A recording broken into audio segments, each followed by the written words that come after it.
বাড়িতেই তোমরা বানিয়ে নিতে পারো নিম, হলুদ আর কফির এই সোপগুলো, যেগুলো সামার ফ্রেন্ডলি এবং শরীরের পক্ষে খুব ভালো।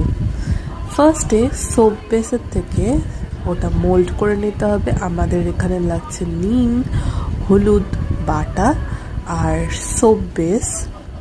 এবার আমরা ডাবল বয়েল মেথডে সোপ বেসটাকে ভালো করে গলিয়ে নেব।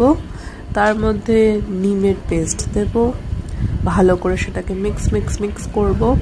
তারপর মোল্ডের মধ্যে আমরা ঢেলে দেব। তারপর কিছুক্ষণ সেট হওয়ার জন্য রেখে দেব। ব্যাস তৈরি সোপ। ঠিক একইভাবে আমরা হলুদের সোপও বানাবো।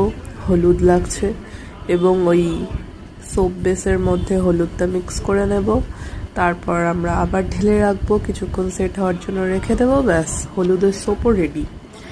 এবারে কফি সোপ বানানোর জন্য কফি পাউডার লাগবে এবং তার মধ্যে আমরা হানি অ্যাড করব। যদি কারোর অর্গানিক হানি থাকে তো খুব ভালো, নইলে ডাবার হানি ইউজ করতে পারো।